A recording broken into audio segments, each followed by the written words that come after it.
What is up, people? I'm back again for Terror Tuesday. If you know what it is, just sit back and relax. I'll get into it.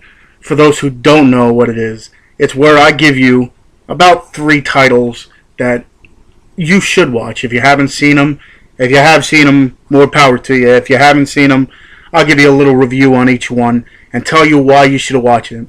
I know there's a whole group of people that just like straight up horror movies. In my collection, I got everything. But there's some people that just like watching scary stuff. So I give you 3 movies that I watch that you should, I guess, invest in or watch at some point in time. I have 3 movies here today. So let me get into it. This first one here, I remember seeing trailers for it. It came out a few years ago, I want to say. I forget exactly what year. 2008 it came out. I remember seeing trailers for this and thinking it was going to be like another Godzilla movie, like in that franchise kind of deal. But it ended up just being a gigantic monster terrorizing the city. Almost the same deal, but not. And that movie is Cloverfield. Pretty much, like I said, it's almost like a Godzilla movie, except it's not. Well, in the beginning, you see all these people. They're having a going-away party for this one kid's brother, and they're all enjoying themselves. All of a sudden, they feel something that's almost like an earthquake. They think it's an earthquake, so they ended up going onto the roof of this place, or the apartments that they're in, and they end up seeing all this crazy stuff happening, the cops and stuff. So all of a sudden they see on the news that something's happening, they all run out, and one of the coolest parts in this is when they run out, they're all like scattering and such, and at one point you see the Statue of Liberty's head rolling down the street because of this gigantic monster deal. I liked it just because it was different. It had more of a storyline than just the monster itself. Like, it revolves around these people. At one point, the one guy's trying to get to his girlfriend or ex-girlfriend that's across the city, and they have to try to get around all this police barricades and such and get away from the monster. But in general, I think this movie is pretty good. There was some scenes I remember people saying, because at parts it's taped on a just like a regular handheld camcorder, I guess. I remember people saying they were getting sick because it was too jumpy and bumpy and such. But overall, I think it was definitely a good movie. Not as much CGI, which I like too. You had your CGI just because you're not going to find this gigantic monster or make it out of, whatever, animatronics or whatever it is. But overall, it was definitely a good movie. I'd give it a 7 out of 9.5. That's Cloverfield. This one here came out in the 1990s. Well, 1990 to be exact. And me, myself, I was never afraid of clowns per se. Did I find them creepy? Some, yes. But I never had a fear of clowns.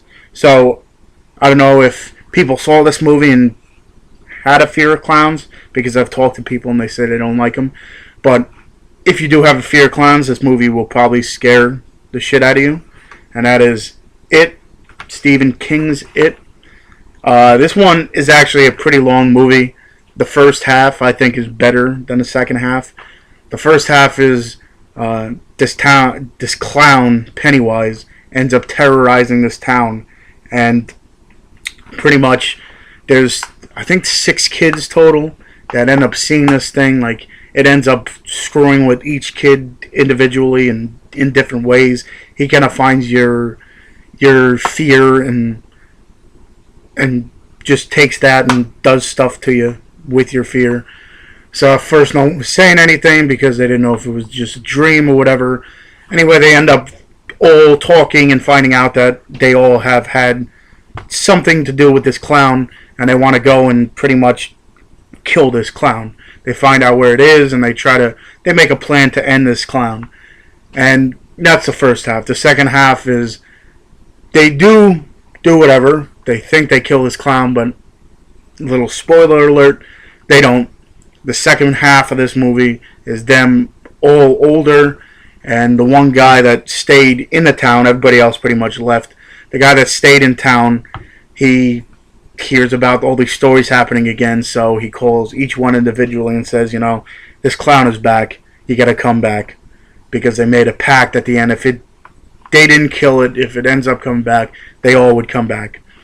So they all come back, and the second half kind of is just like lackluster. I didn't like it as much. I liked it more because in the first half it's just more appealing, I guess, to the kids, because it's a bunch of kids.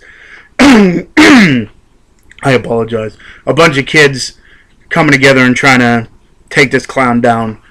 Overall, though, I enjoyed it. I mean, it is, like I said, a long movie. It's like a 3+ hour movie. But overall, I liked it. I give it a probably 7.5 out of 9.5. And this last one came out in 1983. And it's a John Carpenter film. And it's Christine. It's about a car that is, I guess you would call it, possessed or something.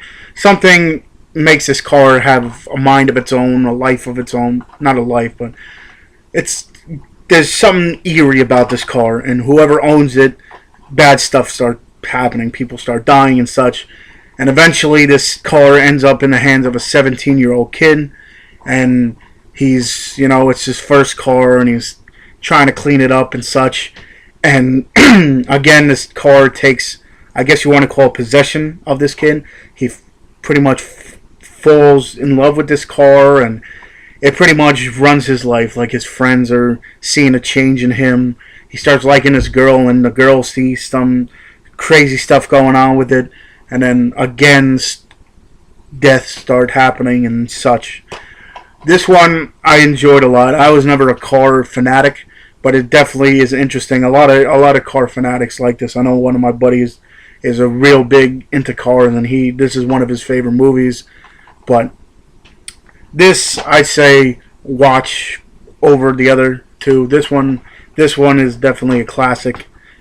This one I give probably an 8 out of 9.5, just because, in the 80s they only had so much to work with, and there wasn't that much CGI, but you still got the whole guts and gore and stuff.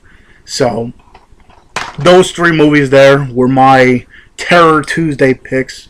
If you have any comments about them, let me know in the bottom. Like I say, I got a fan page on Facebook. I got a group page on Facebook. I got a Twitter. I got an Instagram. Those links will be on the bottom. The next thing I got for you, I'm gonna do another nice little video for you, but I'm gonna keep it a little secret. I'm just telling you that I'm gonna have another video, and it has to do with me switching around my collection. So if you like this video, thumbs it up. If you like me, my videos, subscribe. And until the next video, I'll see you.